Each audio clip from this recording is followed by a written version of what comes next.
Bismillahirrahmanirrahim. Assalamualaikum warahmatullahi wabarakatuh. Waalaikumsalam warahmatullahi wabarakatuh.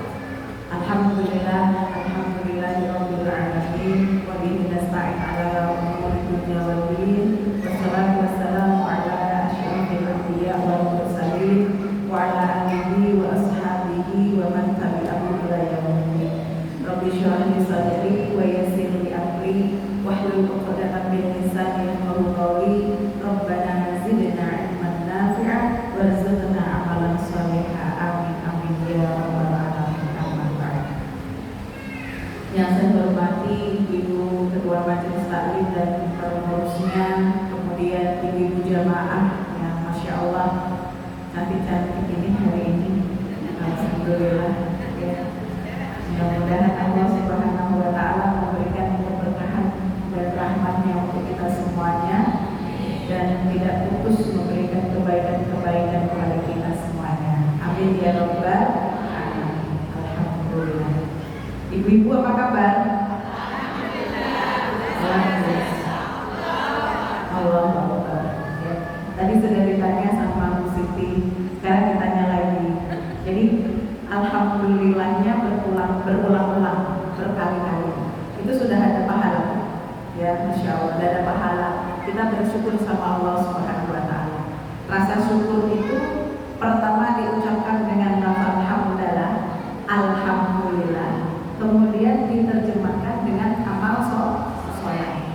Ya, beribadah dengan maksimal, beramal dengan maksimal, kemudian memperbanyak kebaikan-kebaikan ya di hari ini. Itu bentuk kita bersyukur kepada Allah Subhanahu wa Ta'ala. Alhamdulillah. Tema kita masya Allah masih Muharram. Ini masih Muharram. Ada yang tahu ini tanggal berapa Muharramnya? 21. Masya Allah. Berarti di agak ujung-ujung ya Bu ya. Ya ibu-ibu, kalau kita berbicara tentang Muharram, ibu pasti ingat ya, banyak hal tadi sudah disampaikan juga sama Bu Siti. Banyak hal peristiwa yang disampaikan di dalam Al-Quran terkait dengan ya, dimenangkannya para nabi dan para sejarawan ataupun para mufasir. Mereka menyampaikan hal-hal besar itu terjadi pada bulan Muharram. Berarti ini menunjukkan masya Allah gitu ya, bahwa agama kita ini yang sifatnya terus menerus ya, menyambung dari zamannya Nabi Adam sampai Nabi Muhammad SAW. Itu terus tidak putus apa yang dibawa oleh para nabi ya, sanadnya nyambung, sanadnya nggak putus. Itu menunjukkan apa Bu? Kebenaran agama Islam itu sendiri. Ada peristiwa-peristiwa yang di dalam Al-Quran masya Allah disampaikan oleh Rasulullah SAW. Contoh misalnya ketika Rasulullah SAW bercerita tentang Musa, bagaimana Musa dibuat tenang oleh Allah Subhanahu wa Ta'ala. Dibuat apa Bu? Ya, dia bisa bebas dari kejaran Fir'aun dengan dibelahnya lautan oleh Allah Subhanahu wa Ta'ala. Betul ya Bu? Saya mau nanya, ketika Musa dalam keadaan lari, di depannya itu lautan ya, kemudian di belakangnya itu pasukannya Fir'aun. Kira-kira kalau kita ada di dalam kelompoknya Musa, ada dalam bersama Nabi Musa alaihissalam, apa yang ada dalam benak kita? Gemai ya? Duh, mati lagi. Gitu ya Bu? Masya Allah. Depan laut, belakang musuh. Musuhnya punya kekuatan senjata lengkap. Nah, para pengikutnya Musa ini pasukan-pasukan yang gitu ya, kurang lebih mereka itu masyarakat biasa. Ya, hanya banyak yang bisa menandingi pasukan lengkapnya Fir'aun. Makanya nih karakternya orang-orang Bani Israel begini, mereka kalau orang Jawa bilang tuh gegeri Musa, gitu, jeger nih sama Musa. Ini piye gitu kan. Sama kayak kita kalau kepepet gitu kan. Kalau bahasanya tempohin sama ketuanya, bener nggak? Kalau ada apa-apa nih jamaah yang ditempohin ketuanya kan? Hayo lo tanggung jawab lo, kan bahasanya gitu ya. Gimana ini udah terlanjur ngikutin kamu gitu kan? Udah terlanjur ikut gitu ya. Ternyata pas kita lari depan laut, belakang pasukan Fir'aun. Ada sebagian yang bilang begini, "Dalah mati kita nih." Selesai lah kita nih, gitu kan? Nah, tapi itu ciri-ciri orang yang tidak memiliki keimanan sama Allah Subhanahu wa Ta'ala dengan kuat. Bagaimana kemudian dengan Nabi Musa alaihissalam? Ini bedanya orang yang punya keyakinan kuat sama orang yang keyakinannya, imannya selembar tisu kayak, ya kan, tipis banget, ya Bu ya. Nabi Musa mah tenang, ya. Tenang, ya. Depan laut, belakangmu musuh. Tenang beliau, tenang, ya, tenang beliau. Yang pengikutnya imannya gak sekuat Nabi Musa kan Bu ya. Udah berusak-berusuk, udah ngalor ngidul, udah demo sama Nabi Musa. Nah kira-kira kita kalau ada yang di kelompok situ, kita termasuk yang mana nih? Ayo bayangin Bu. Ikutan berusaha berusuk malah ngamuk sama Nabi Musa begitu kira-kira? Atau tenang gitu seperti Nabi Musa? Tenang pasti. Keren ya, Masya Allah. Menghadapi ujian dalam hidup, menghadapi masalah, ini masalah kan bukan masalah yang ringan Bu, betul kan? Nah itu iman kita mempengaruhi bagaimana sikap kita, ya? Bagaimana sikap kita? Nanti apakah sikap kita gerutu, mengutuk, menyalahkan orang lain sama seperti sebagian kaumnya Nabi Musa, atau ya sebagian di antara mereka begini, tenang aja lah, kita lihat aja Nabi Musa, gitu kan? Pasrah bongkoan bahasanya. Sama siapa? Sama pemimpin, ya. Pemimpinnya Nabi Musa, udah pasrah sama Nabi Musa, nanti kita dengar apa kata Tuhannya. Ada sebagian yang begitu. Jadi sebagian besar tadi demo, ngamuk dan sebagainya. Ya. Nah orang-orang yang mereka tahu kapasitasnya Nabi Musa, keimanannya, Masya Allah, betul-betul sikoh 100% sama Nabi Musa, sama Tuhannya Nabi Musa, ya, maka pun begitu. Ciri orangnya itu mereka tenang, nggak marah, nggak ngamuk, nggak protes sama Nabi Musa. Ini ibarat kita Bu. Kita kalau lagi ada ujian, ya, diuji sama Allah Subhanahu wa Ta'ala, bukan ujian yang ya kan ringan, ujiannya luar biasa. Coba kita muhasabah bareng-bareng. Selama ini sikap kita bagaimana? Kan? Ya. Ada di antara kita ujian, ketika menghadapi ujian kita jadi apa? Berputus asa. Duh, rasanya pengen mati aja, udah mati aja lah kalau kayak gini. Ada begitu, ya kan? Akhirnya benar-benar tuh minum baygon. Ya, udah gitu minum baygonnya nggak sendirian, ngajakin anak-anaknya lagi. Ya, ada yang begitu. Ada yang ya kepala rumah tangga, ya istrinya, anaknya dimatiin serumahnya, nanti habis itu dia bunuh diri. Ada begitu di berita-berita kan Bu? Itu sikapnya orang-orang kafir. Orang-orang kafir itu mereka gampang berputus asa. Sementara kalau orang mukmin tidak boleh berputus asa.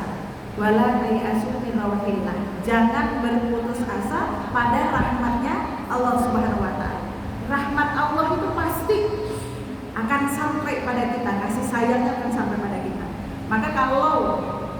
Coba kita lihat apa yang dilakukan oleh Musa. Ya, beliau nggak yang ngalor ngidul, ibu ya, terus kemudian ya ngapain gitu, enggak. Tapi beliau tahu yang dihadapi itu sesuatu. Kita ngambil imrohnya Musa ini, ibu ya, cerita Musa ini, ibu ya. Sesuatu yang sudah di luar dari kemampuannya. Dia dapat pada sesuatu yang di luar dari kesanggupannya. Maka apa yang dilakukan oleh Nabi Musa? Nengadah tangan, dekat sama Allah Subhanahu wa Ta'ala. Ya Bu ya?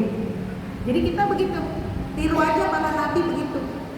Para nabi itu kalau dikasih ujian, Bu, ujiannya paling gede, ya kan? Ujiannya paling gede.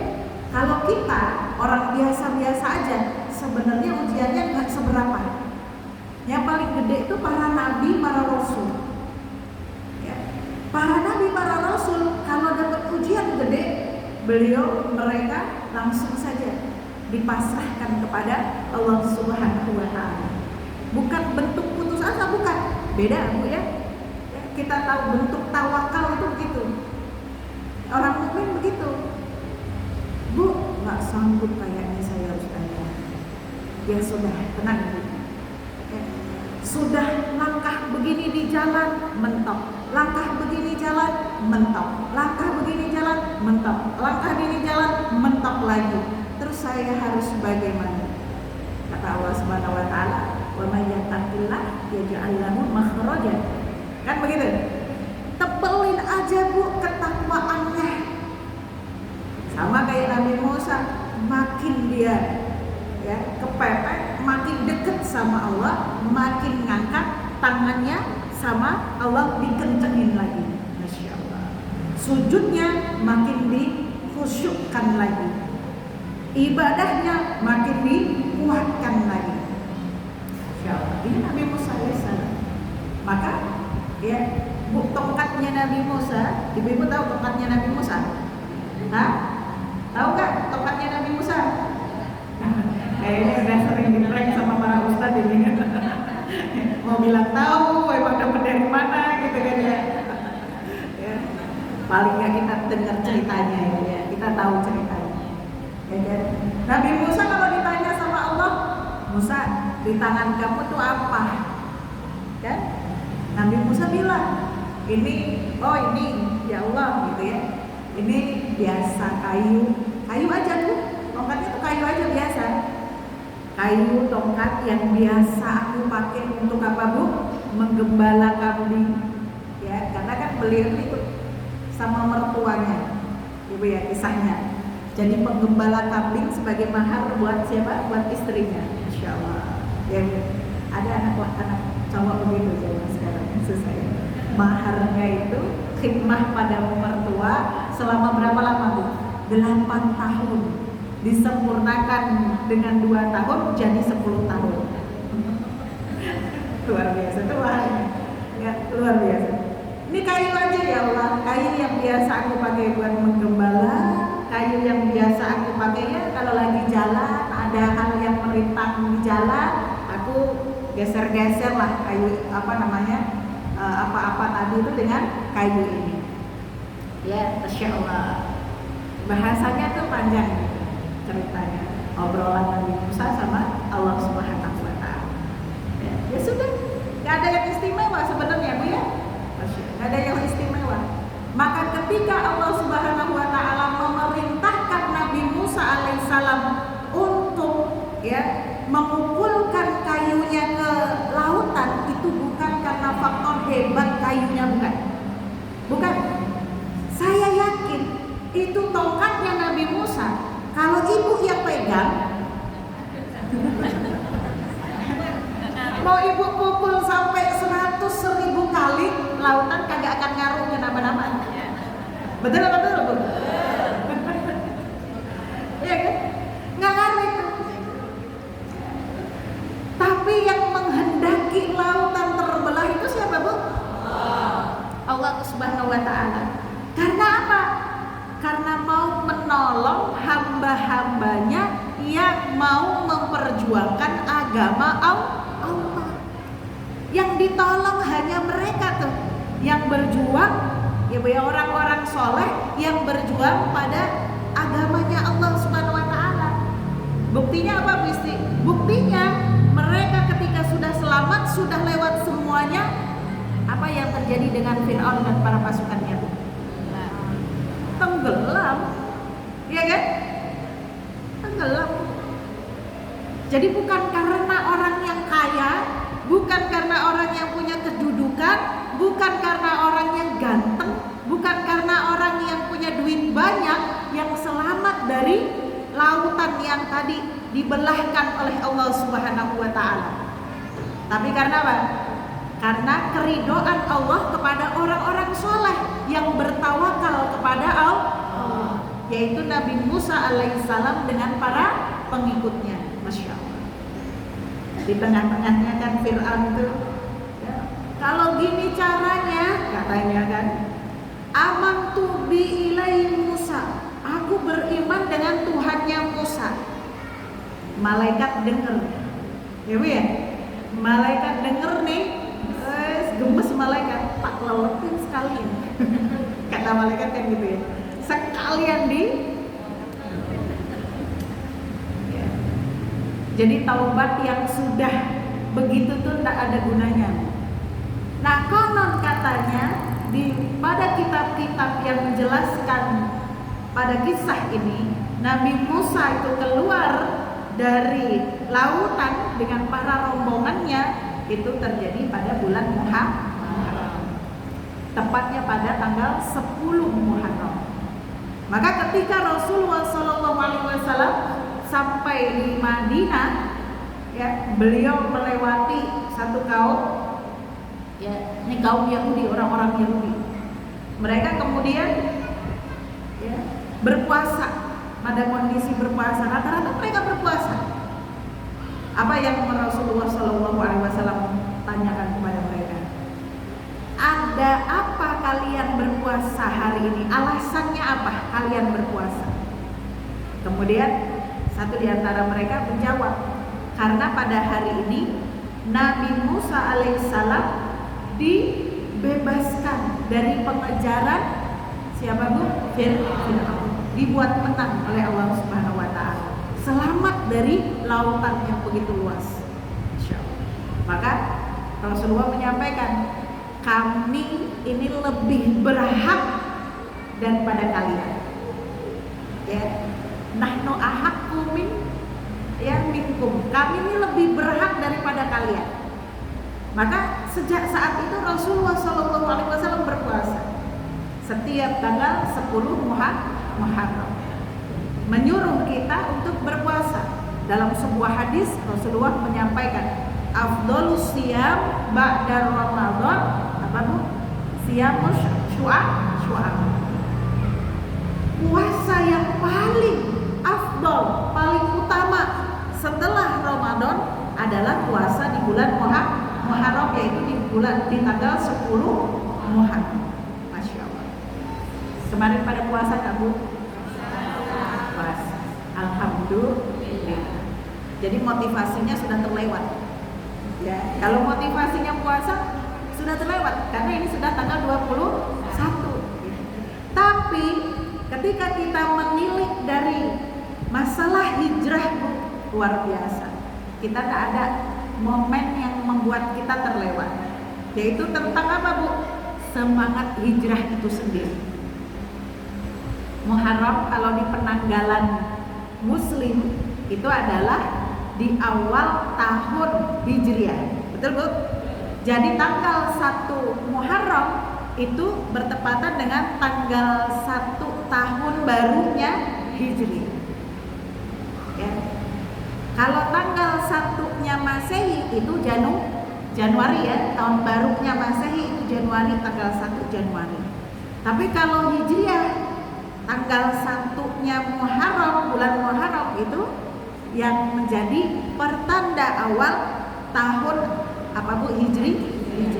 Siapa yang menempatkannya ya, atau mensunahkan atau menjadikan itu momentum tahun Hijriah adalah Umar bin Khattab. Ya, apa tujuannya? Tujuannya agar kita semuanya mengingat apa Bu? Semangat hijrah, semangat hijrahnya para Rasul, ya, semangat hijrahnya Rasulullah SAW dan semangat hijrahnya para sahabat-sahabat Rasulullah SAW. Ya. Pertama, coba kita perhatikan kalau kita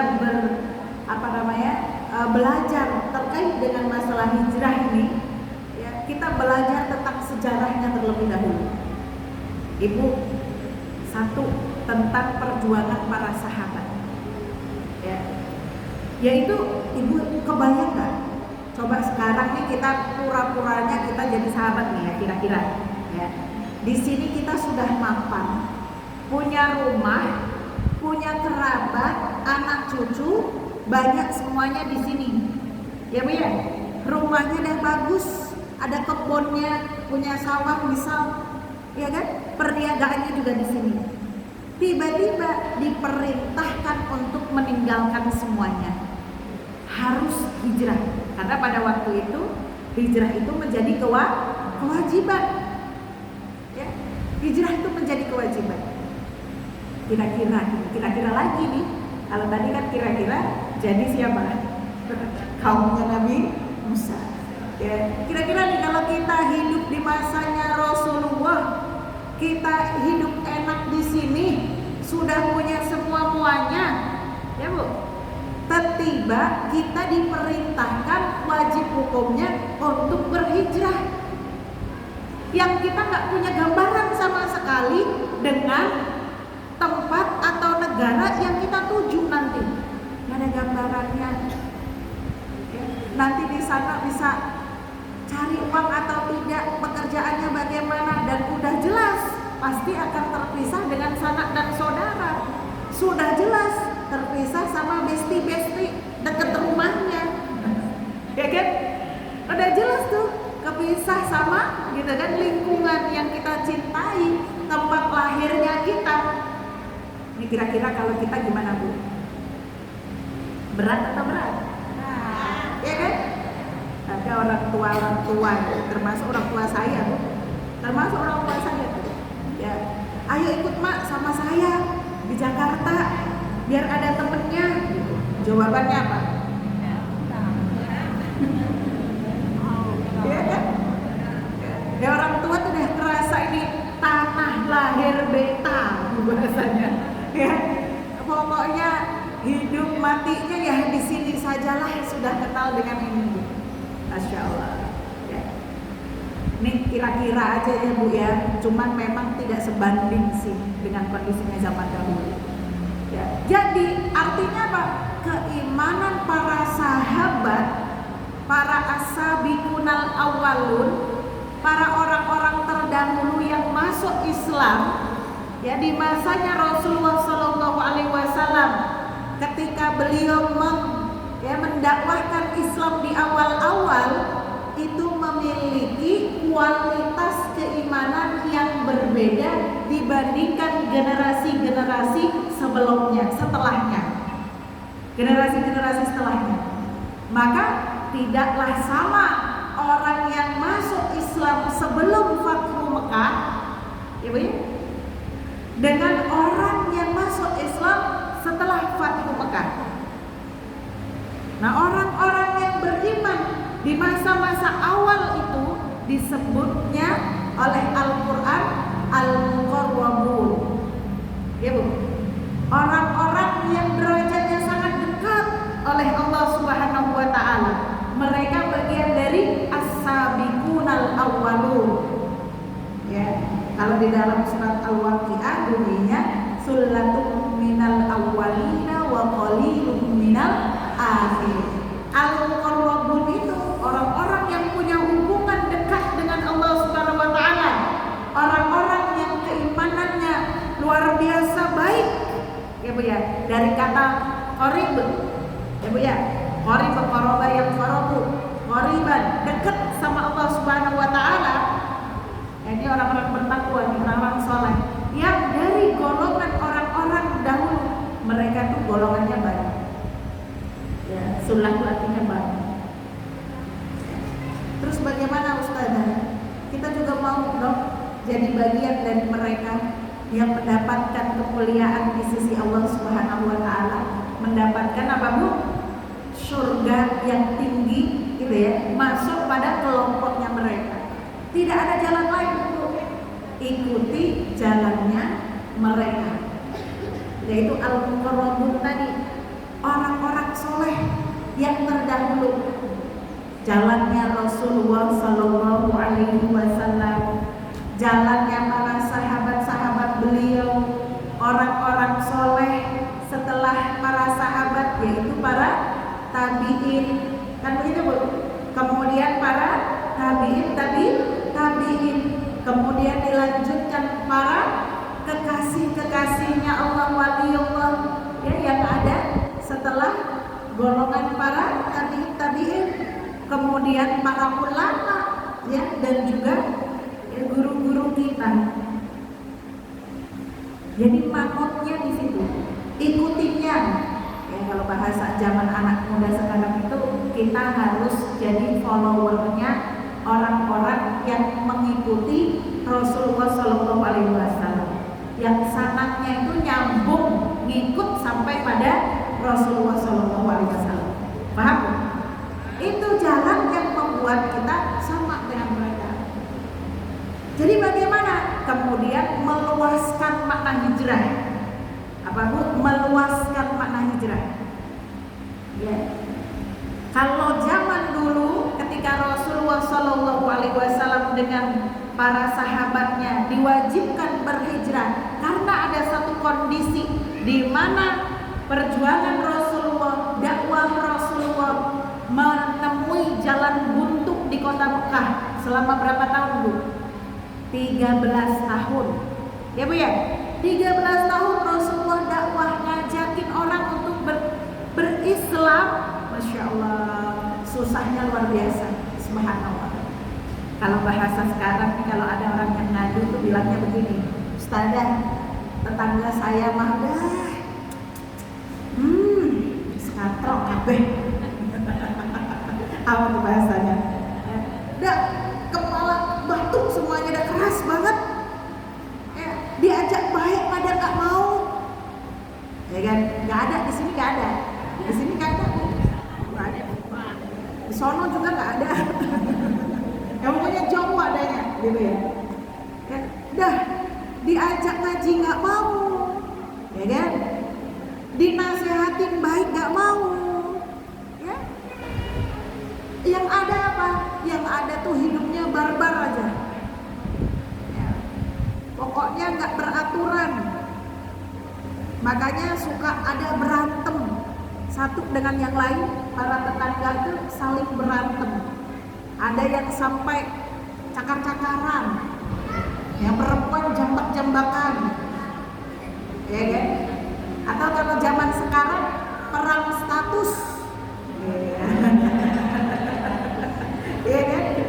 Yang satu nulis apa gitu statusnya, nanti satunya ditambahin lagi nulis apa lagi, gitu kan ya Bu ya? Seru kan itu? Itu kebaca sama semua teman-temannya, gitu kan? Bahkan yang gak ngerti masalahnya jadi ada yang jadi ngerti, ada yang jadi ikut kepancing, ada yang les pokoknya ya. Kayak gitu tuh lingkungan yang modelan kayak gitu ya. Nah, ini mirip kayak lingkungan zaman jahiliyah ya Bu ya.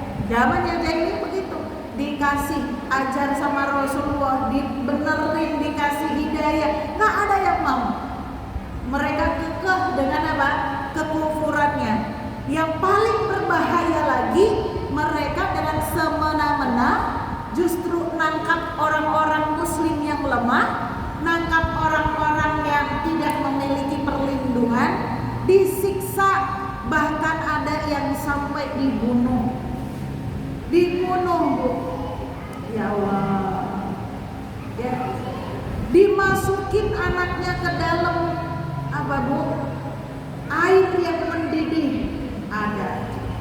Ada yang dibentangin tangannya, tubuhnya di atas apa Bu? Di atas pasir yang mendidih, pasir panas banget. tangannya diikat, dua-duanya diikat, perutnya ditindih batu besar. Ada yang begitu. Ya. Ada yang diikat, dipukulin, tidak ada hentinya. Ada yang modelan begitu. Ada yang dipenjara sampai nggak punya apa bu? Nggak punya makanan, nggak dikasih makan, sudah diperlakukan seperti binatang. Ada yang modelnya begitu. Ya. Puncaknya diembargo. Selama berapa lama? 3 tahun. Diembargo. Dah, jangan ngomong sama dia. Nggak boleh ada yang ngomong sama dia. Nggak boleh ada yang melakukan jual beli sama dia. Nggak boleh ada yang melakukan muamalah apapun sama dia. Jadi duit ada bu, duit banyak, tapi nggak bisa beli apa? Nggak bisa beli makanan. Sampai ceritanya masya Allah ya bu ya.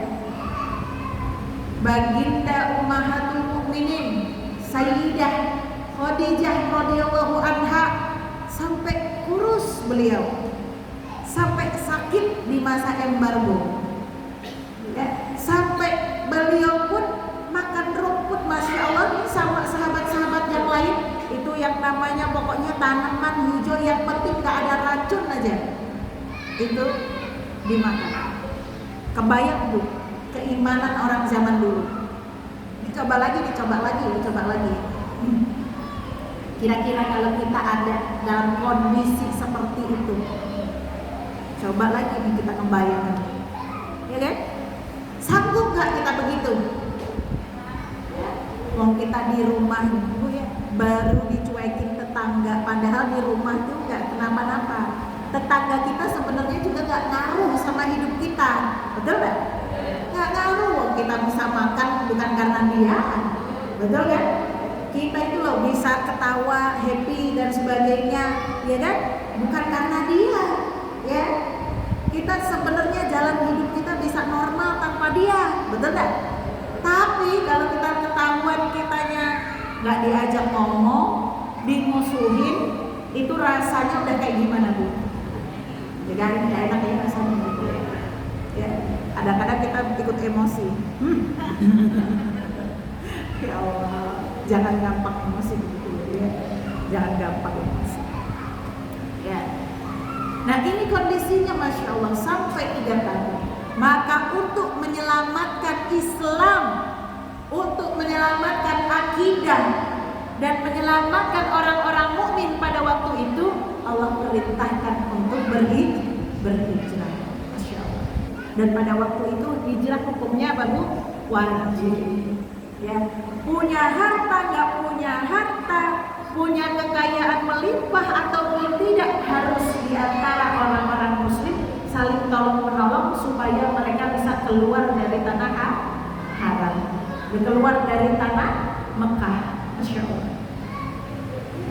Berhijrah mereka itu sebagaimana disampaikan oleh Allah Subhanahu Wa Taala bu ya, masalah hijrah di ayat 100.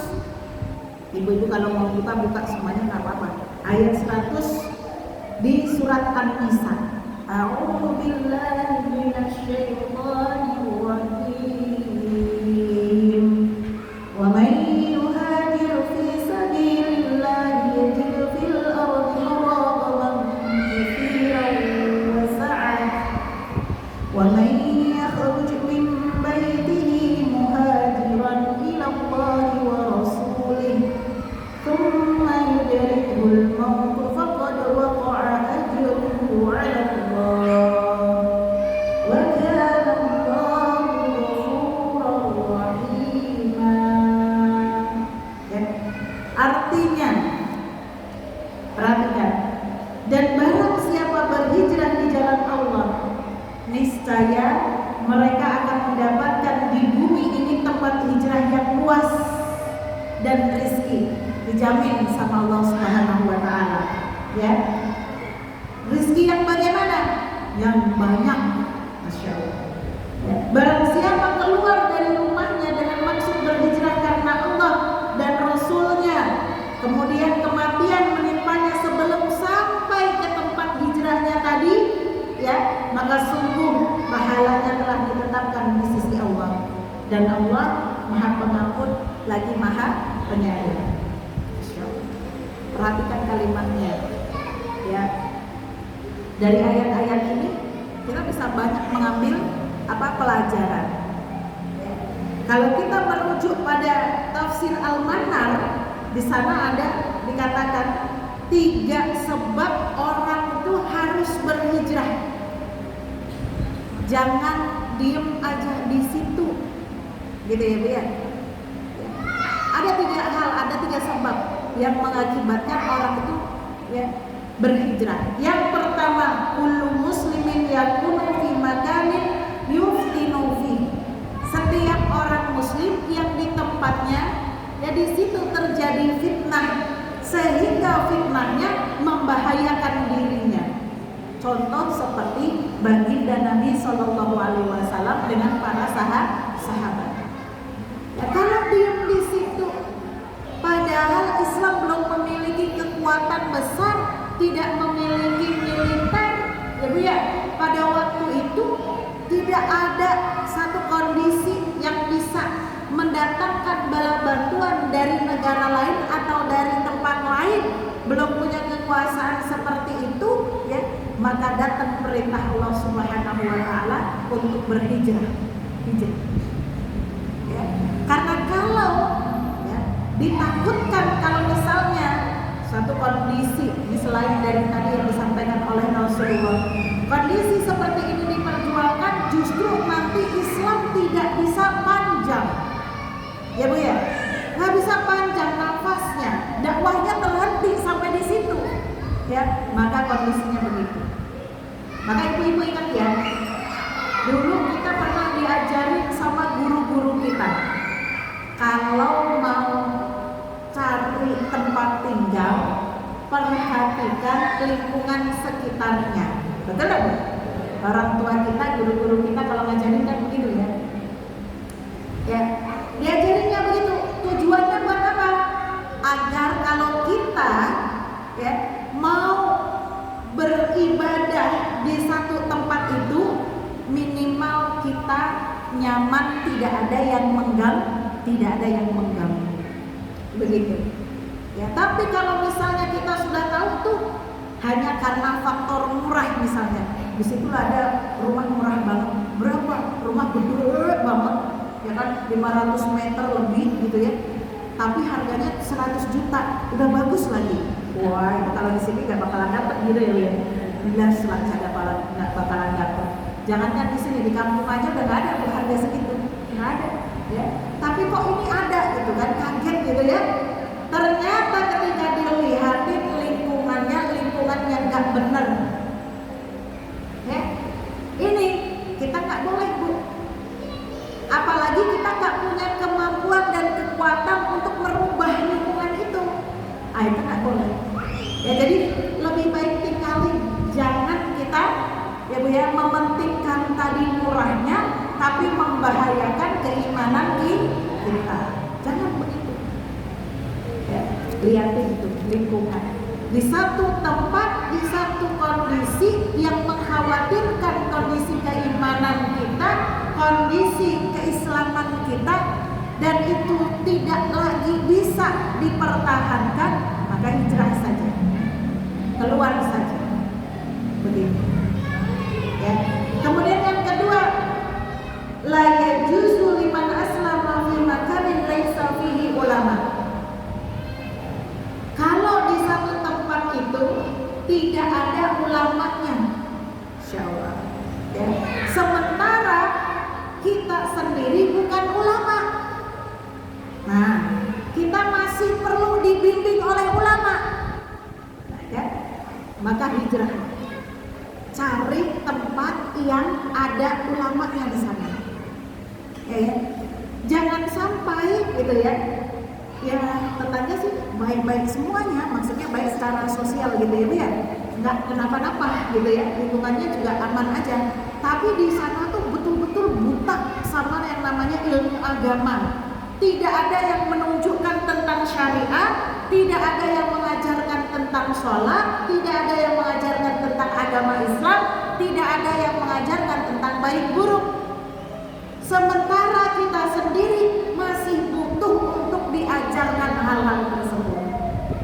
Apa yang harus dilakukan? Hijrah. Ya, cari di mana tempat yang di sana ada orang-orang yang pintar, orang-orang yang bisa menunjukkan kepada kita jalan syariatnya Allah, ibadah kita kepada Allah Subhanahu wa taala ada yang nuntun. Makanya kalau kita di Pondok Aren ini, Masya Allah, Alhamdulillah, orang soleh di Pondok Aren itu banyak banget. Ya Bu ya, apalagi di sini nih, kita keluar sedikit, ya kan, Masya Allah, pondok pesantren berjajar, ya, ada Ustadz Sobron, ya kan, ya, ada ustadz-ustadz yang lain, Masya Allah, ya, ada keluar sebelah sana juga banyak para asatidzah yang nggak bisa disebut satu-satu tuh, luar biasa banyak kalau di Pondok Aren. Bahkan kalau Ustadz Abdul Somad dulu katanya sebelum ke Mesir di Pondok Aren dulu beliau mondoknya, betul nggak Bu?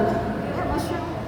Yang lulusan Mesir banyak, yang lulusan ya Bu ya, pondok pesantren tradisional, kemudian ya lulusan universitas dan jamiah-jamiah di Indonesia pun banyak, yang lulusan Sudan ada banyak, ya banyak di sini para ulama. Jadi Masya Allah, saya sendiri ya Bu ya bersyukur banget tinggal di sini. Ibu, itu suatu nikmat yang kebayang gak? Ibu pernah bersyukur seperti itu kan?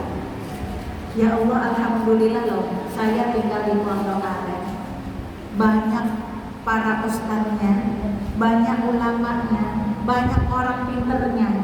Kalau kita mau cari ilmu, kita ngaji, kita gak harus jauh-jauh.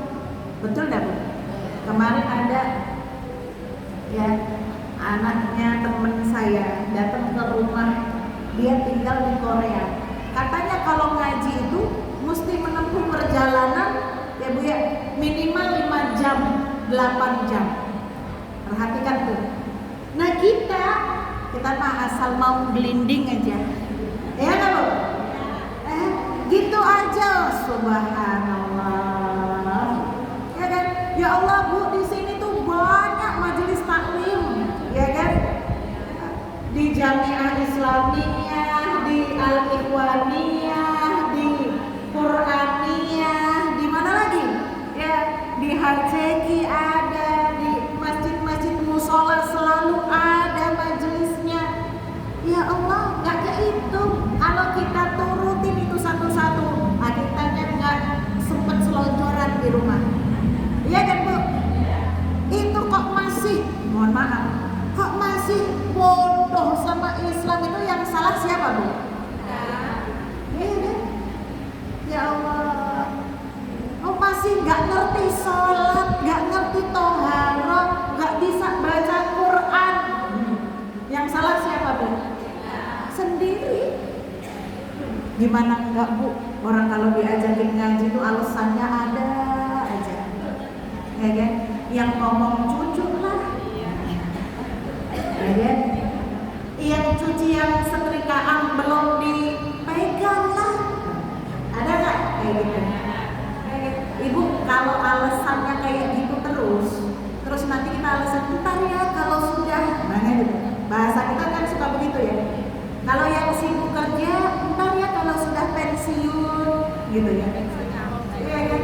Giliran pensiun ngomong cucu, ya kan? Kalau nggak ngomong cucu, sibuk dengan, ya kan? Biasa kalau kerja dulu itu ya nggak mau diem gitu. Udah pensiun buka usaha, ya kan? Ya kapan Bu sempatnya, betul nggak? Padahal ilmu agamanya masih minim tuh, harus banyak belajar. Ya. Masih mending minim, berarti ada. Bener kan?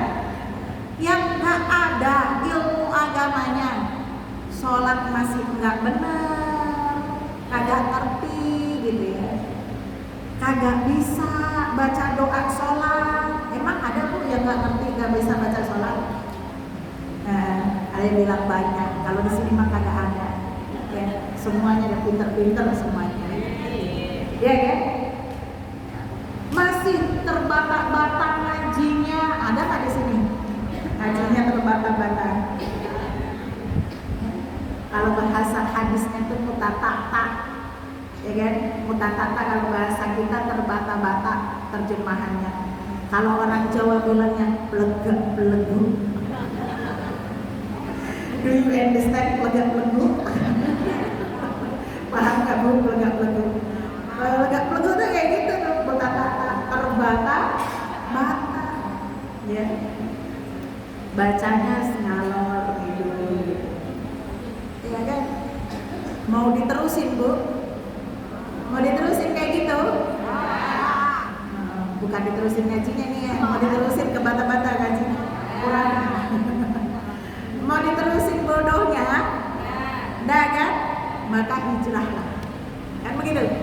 Ya hijrah artinya maksudnya bagaimana? Nanti ya hijrah menuju kepada baik. Yang ketiga alasannya apa?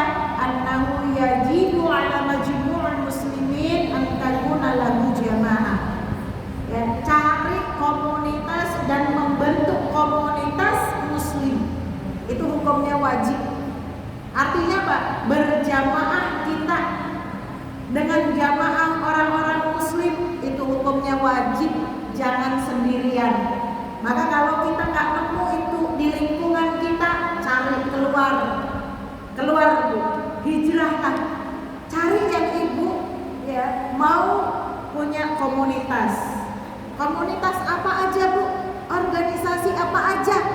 Kan ya? Yang mau fatayat boleh. Mau apa lagi Bu? Ya pokoknya macam-macam boleh. Ya, yang penting apa? Kita nggak sendirian. Kita nggak sendirian. Ada teman kita, ada komunitas kita yang komunitas kita itu sama-sama beramal soleh. Artinya Bu, nih jangankan gitu ya, kita yang tidak memiliki kemampuan dalam satu bidang keilmuan, apalagi keilmuan agama dan yang lain gitu ya Bu ya. Orang yang memiliki keilmuan pun itu butuh komunitas. Contoh misalnya, ya, kalau ada seorang ustadz atau ustazah sendirian, nggak punya jamaah, nggak punya organisasi, ya kan? Ini daya ledaknya, ya, daya ledaknya dan kebermanfaatannya itu tidak akan luas. Dan kalau dia sendirian, Ibu pernah dengar cerita, ya, kambing itu kenapa harus bergerombol kalau dilepas di gurun Sahara? Agar tidak deket-deket seekor serigala itu, ya kan Bu ya? Agar gak diserang serigala. Tapi kalau ada kambing jalan sendirian, wah itu makanannya serigala. Ya, dan apa Bu? Musuh-musuh para serigala itu gak pernah lengah ngawasin kita, ngawasin itu, ibaratnya begitu. Paham kan Bu ya? Jadi sehebat apapun itu kambing kalau sendirian jadi mangsanya serigala. Sekuat dan setebal apapun itu batang lidi kalau sendirian gampang dipotek. Apalagi kalau sudah kelihatan kambingnya kurus, kering, keceking, jalan sendirian, jalannya udah unak-unuk, itu maka usah serigala dah yang nyantap. Ya Bu ya, dibiarin juga jatuh sendiri, betul? Ya. Begitu juga lidi, ya kan nggak perlu pakai tenaga yang luar biasa dipoteknya, tinggal diginiin aja dan ketek, patah, betul Bu? Makanya pentingnya berjamaah, pentingnya bersama-sama. Kalau belum banyak, belum gede, harus bikin supaya komunitasnya besar dan gede. Ini 3 alasan kenapa harus berhijrah tadi. Ya. Kemudian hijrah itu ya adalah kalau kita ambil kesimpulan dari 3 alasan tadi, berarti hijrah itu Bu menuju kepada apa? Usaha perbaikan diri dalam lingkup keilmuan, lingkungan dan sosial supaya kita beribadahnya nyaman sama Allah sehingga menjadi umat yang khairul ummah. Kan begitu? Kualitas orangnya, kualitas keimanan kita, kualitas masyarakat muslimnya itu agar apa, Bu? Agar unggul, begitu, bukan ecek-ecek. Begitu. Kalau kita memperhatikan 3 hal tadi, benar nggak, Bu? Ya. Jadikan kita menjadi orang yang kuat, ya. Orang yang tidak sembarangan. Karena kita apa? Memikirkan tentang masalah kualitas potensi keilmuan kita dalam pemahaman agama maupun apa, Bu? Dalam pemahaman apa? Ilmu sosial dan bagaimana kehidupan kita bersama para masyarakatnya dan bagaimana kita berjamaah. Nah, Islam yang seperti ini kan kuat, Bu. Ya kan? Islam yang seperti ini kuat. Ya, bukan Islam atau masyarakat muslim yang gampang diadu domba. Sedikit-sedikit, ya, Bu ya. Apa? Kepancing. Kalau udah kepancing emosinya, ya kan? Baru juga katanya, gitu kan? Sudah emosinya naik. Sudah kalau emosinya naik apa? Gampang marah, gampang musuhan, ya kan? Maka yang kita lihat di masyarakat kita sekarang juga begitu, ya kan? Ada orang pinter disebutnya ulama, sama-sama ulama. Ya, tapi yang terjadi ulama A sama ulama B beranteman, sindir-sindiran. Kalau ceramah sindir-sindiran, ya Bu. Kalau ceramah satu dengan yang lain saling menghujat. Jadi yang bingung jamaahnya, betul nggak? Jamaahnya bingung ini, ya. Mentok bingung. Kalau jamaahnya fanatik, jamaahnya lebih sadis lagi, jamaahnya musuhannya lebih sadis lagi, ya kan? Tambah beranteman lagi, maka ada yang perang antar jamaah. Kadang-kadang begitu ada fenomena di masyarakat kita, tapi bukan di sini juga. Ya di sini mah alhamdulillah, nggak ada kan, Bu? Nggak ada cerita begitu. Ya adanya mah di luar sana. Ya sampai ada ustaz tidak boleh ceramah di sini, jamaah ini tidak boleh menerima ustaz ini, kan ada. Karena faktor apa, Bu? Gampang diadu domba. Kadang-kadang salah juga nih, ya kan ya? Cara penyampaian guru-gurunya yang kemudian mengakibatkan apa? Pemahaman para muridnya sehingga ikut-ikutan membenci satu dengan yang lain. Sebenarnya kalau ada kondisi seperti itu tuh tidak ada yang benar, Bu. Ya, mentoknya nggak ada yang benar, semuanya salah atau semuanya dua-duanya benar. Ya kan? Kita yang di luar dari situ dah semuanya benar aja dah. Ya nggak mau ikut-ikutan kita. Ya Bu ya.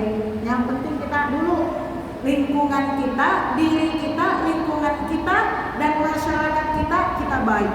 Insya Allah luar dari situ, Masya Allah, nanti masyarakat Pondok Aren ini adalah masyarakat yang memiliki kapasitas keimanan yang kualitasnya unggul, luar biasa.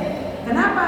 Karena satu, kualitas dirinya itu Masya Allah, tipikal umatnya Nabi Musa yang tenang gitu ya, menghadapi depan laut belakang Fir'aun.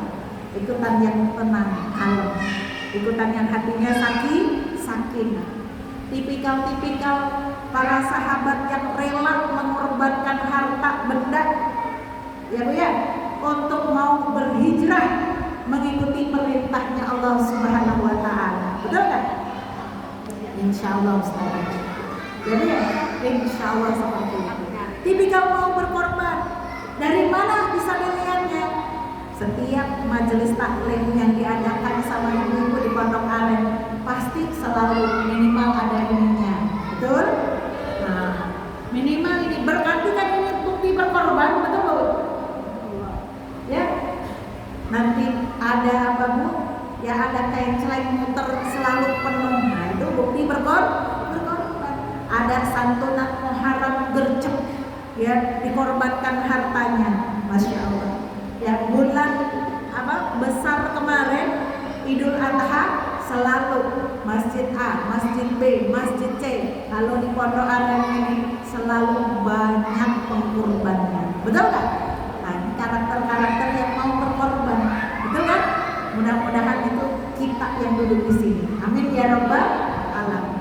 Jadi bukan tipikal orang Muslim yang lemah dalam keimanannya, lemah dalam keilmuannya, gampang marah, gampang emosian, ya, terus kemudian putus asa. Tidak begitu. Ya, tipikal orang yang kuat imannya. Jadi baik ibadahnya, baik akhlaknya, masya Allah. Jadi makanya Pondok Aren ini adem. Betul kan? Nggak pernah dengar kan? Si Anu sama si Anu berantem gitu, nggak pernah dengar kan? Nah, nggak pernah dengar ada kubu ini sama kubu itu berantem, nggak pernah dengar. Alhamdulillah, selalu tenang, alhamdulillah, ya kan? Jadi, ya, kata para ulama, la hijrata ba'dal fathi walakin jihad wa niyyah. Tidak ada hijrah setelah Fathul Mekah, nggak ada lagi hijrah. Ya, hijrah yang artinya berpindah dari satu tempat ke tempat selanjutnya atau tempat lain, nggak ada. Tapi yang ada apa? Nih kita yang sekarang, yaitu hijrahnya kita adalah hijrah untuk bersungguh-sungguh meninggalkan kemaksiatan, meninggalkan keburukan, meninggalkan lingkungan yang buruk, pertemanan yang buruk, circle teman yang buruk. Jangan ragu-ragu ditinggalin. Jangan ragu-ragu ditinggalin. Kalau ibu punya teman, nggak bisa ngajakin untuk menjadi lebih baik, lebih bertakwa sama Allah, lebih beriman sama Allah, nggak usah dipertahankan. Apalagi hanya sekedar gengsi-gengsian. Nah ini kan kayaknya begitu nih di kalangan kita. Kalau nggak masuk gang dawet, kayaknya nggak keren, nggak dibilang sosialita. Kenapa? Terus pokoknya kalau masuk gang dawet, geng dawet, gitu kan? Ya, geng dawet, ya itu pokoknya sudah diakui kesosialitaannya, udah keren lah pokoknya. Tapi coba ditelisik, untungnya apa ya kalau saya ikutan masuk di gang dawet di RT 5 itu? Kira-kira, ya Bu ya, kira-kira untungnya apa gitu ya? Bikin tambah adem hati, bikin tambah dekat sama Allah, ada manfaatnya atau tidak? Ya Bu, kalau nggak ada, nggak usah dipertahankan, nggak usah diperjuangkan. Ya, ibu punya teman, nih saya tanya lagi nih, kira-kira ibu ada di posisi mana? Ya kan lagi ya. Ibu punya 2 teman.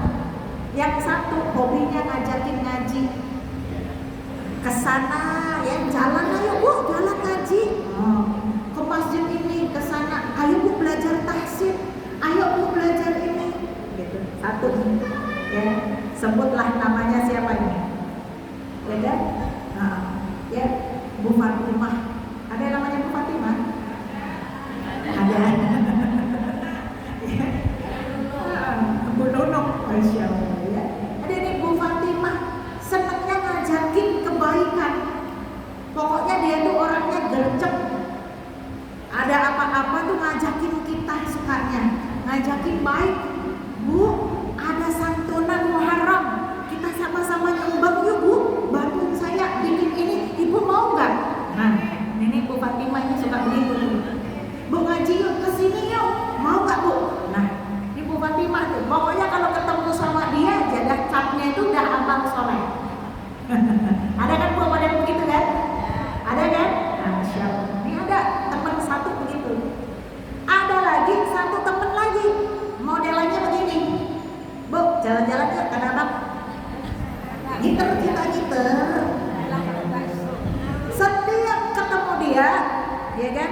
Kalau enggak jalan-jalan ke mall, ke Tanah Abang, jalan-jalan ngiterin jalan, pokoknya entah kemana, ada aja. Ya mentok-mentok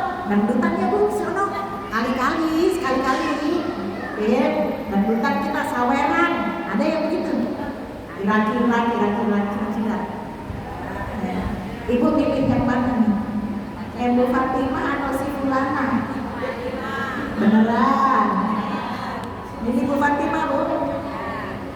Ada yang bilang begini, aku sebel kalau ketemu Bu Fatimah. Kenapa, Bu? Selalu aja diajakin ngaji kemana-mana. Ada begitu?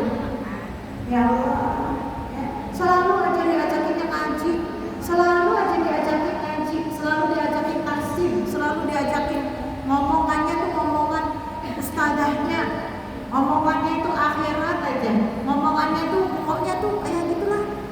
Ini orang kagak ngerti model apa ya, kagak ngerti isu hot sekarang ya kan? Nggak ngerti apa ya kalau Torik udah haji pakai 2 bulan. Kagak ada bahasan selebritis begitu, gitu kan? Ini kira-kira ibu demen yang mana? Demen yang ngajak baik atau demen yang sifatnya tadi ngajaknya ketawa-ketawa, hahaha, rujakan tiap hari, jalan-jalan tiap hari, kulineran tiap hari, nah, ngider dari satu mall ke mall yang lain tiap hari. Sekali-kali boleh, ya kan? Tapi kalau tiap hari ya Allah, capek, duit mulu habis, gitu ya. Tapi ibu nanti cerdasan lagi dengan segala versinya. Paham kok maksudnya? Kalau nggak ngajakin ngider ke sana ke sono, setiap kali ketemu sama dia yang diajakin ngobrolin gosip aja. Tetangga yang satu diomongin kagak habis-habis. Ada kan yang begitu? Tapi kalau ketemu yang satu ini, masya Allah, gitu ya. Nggak diajak ngaji sih, tapi kalau ketemu sama dia tuh bahasannya enak gitu. Bahasannya ngaji kamu di rumah udah, gitu kan? Diingetin gitu, ya kan? Gimana kabarnya? Baik, enak gitu. Nah itu Bu, temen yang mengingatkan kita kepada baik, ngajakin ke baik, itu yang dipegang kenceng. Kan harusnya begitu, ya kan Bu ya? Tapi coba lihat nih, biasanya di luar sana banyak orang yang senangnya kalau diajak ketawa ketiwi, hahaha, ya bahasanya, ya. Pada hal-hal yang tidak jelas dan mubadir. Kita ngajakin orang ngaji sama ngajakin orang jalan-jalan lebih gampangan mana? Bukan? Padahal tadi udah kenceng banget milih Bu Fatimah. Tapi giliran ditanya, ya kan? Enakan diajak ngaji apa enakan diajak jalan-jalan? Orang pasti banyak milihnya jalan-jalan. Betul apa betul? Ini nggak konsisten. Giliran diajakin ngaji, ya Allah susah minta ampun. Ya diajak makan-makan, cepatnya luar biasa. Kalau acara ngaji, nih kadang-kadang tuh ya, ini masya Allah nih jamaahnya banyak hari ini. Ya alhamdulillah. Biasanya, misalnya kadang-kadang, ya kan, ada Bu di tempat lain bukan di sini, ya kan. Komplek isinya 100 orang lebih, ya, 100 ibu rumah tangga lebih. Tapi yang ngaji tuh, padahal muslim semuanya, yang ngaji nggak lebih dari 10 orang. Ada begitu Bu. Ketua majelis taklimnya bilang begini, ini ustazah ya kalau diajakin ngaji kayak gini nih, selalu begini. Jamaahnya hadirnya begini nih, ya nggak sampai 10 orang tuh yang hadir pun gantian, luar biasa. Tapi kalau acara, ya kan, acara yang rame-ramean, ya, acara arisan macam-macam tuh ada, ya kan, nyanyi-nyanyinya, rujakannya, ya, itu tuh full, ya. Bahkan yang tadinya penduduk jumlahnya 100 itu bisa 150. Yang 50-nya dari mana pertanyaannya? Melayu gitu. Saking semangatnya gitu. Nah itulah fitrahnya manusia itu begitu. Padahal yang baik itu dia butuh yang namanya jiddiyah, usaha yang tidak boleh berhenti. Kita semangat hijrahnya untuk menuju baik begitu Bu. Ibu saya nanya lagi, Ibu kalau sholat, ya kan ya, mau sholat aja, itu yang entar aja, atau yang gercep ya, alhamdulillah. Tapi yang jawab gercep cuma 2 orang dan kayaknya, yang lain senyum-senyum ketawa-ketawa. Rata-rata orang kalau datang dung Allahu Akbar, Allahu Akbar.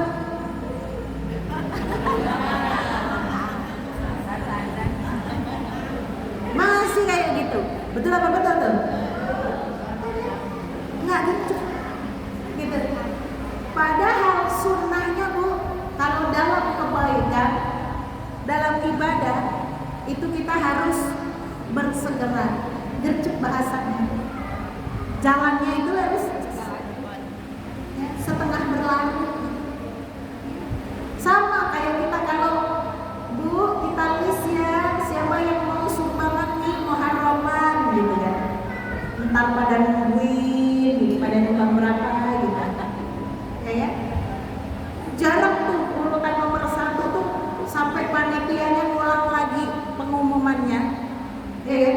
Nah, kita modelan yang mana nih? Yang suratul ijabah itu artinya cepet jawab kebaikan, atau yang modelan ntar aja deh, si Anu belum ngisi listnya, saya mah nungguin si Anu dia nyumbang berapa dah gitu.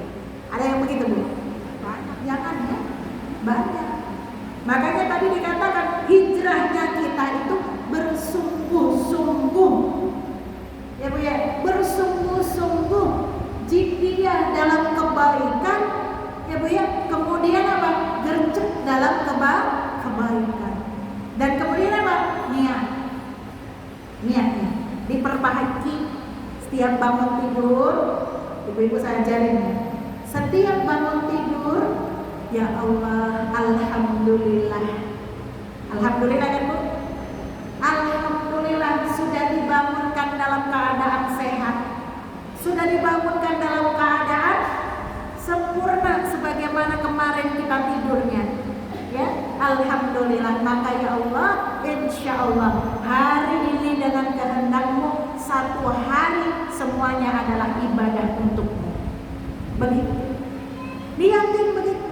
Maka apapun aktivitas kita, baik itu yang ibadah secara langsung maupun yang sifatnya bukan secara langsung, nanti semua amal baik menjadi ibadah.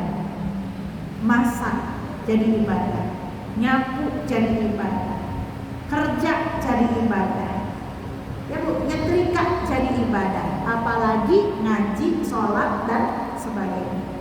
Begitu. Nah inilah, kalau kemarin kita nggak melakukan itu, masih berkawan sama teman-teman dan circle yang buruk, niat Bu, ya kan? Kasih tahu temennya, jangan ujung-ujung ditinggal. Nanti kalau ujung-ujung ditinggal, ibu nanti temennya jadi fitnah, ya kan? Nah, kasih pengumuman, ya. Ibu-ibu, kita ini temenannya harus temenan dalam rangka menjadi baik. Setuju nggak Bu? Ya. Nanti tuh komunitasnya teman-temannya, grup WA-nya digituin semuanya. Pengumuman ya Bu dari saya mau menjadi baik, sudah Muharramnya mau habis, ya kan? Jangan sampai nanti ketemu Muharram lagi masih begitu-begitu aja, kagak ada baik-baiknya, ya. Jadi ayo grup kita ini semuanya adalah grup untuk menuju baik, ya. Berani kan begitu ya Bu ya? Temenan, kita sama-sama ayo temenan menjadi baik. Yang tidak ingin menjadi baik silahkan left dari grup. Ya kan? Ya galak amat Bu. Emang harus begitu. Kalau enggak, orang nggak baik itu kayak kuman, kayak virus. Ya Bu ya. Kalau daya tahan tubuh kita lagi enggak baik, kita bisa terserang kuman itu, kena virus itu, jadinya kita yang tumbang, sakit sendiri kita. Akhirnya kita ikutan jadi enggak baik. Betul apa betul Bu? Ya, jadi harus supaya kita juga memiliki apa Bu?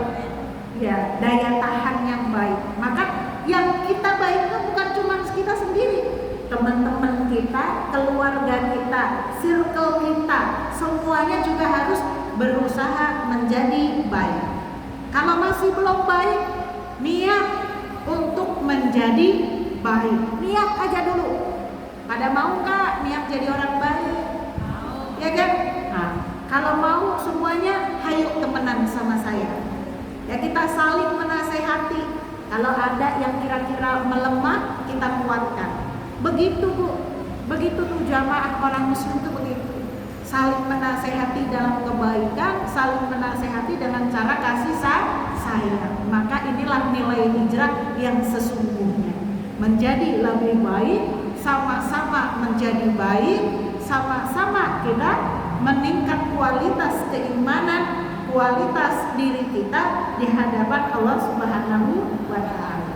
Alhamdulillahirabbil falatakunanna minal mumtarin. Wassalamualaikum warahmatullahi wabarakatuh.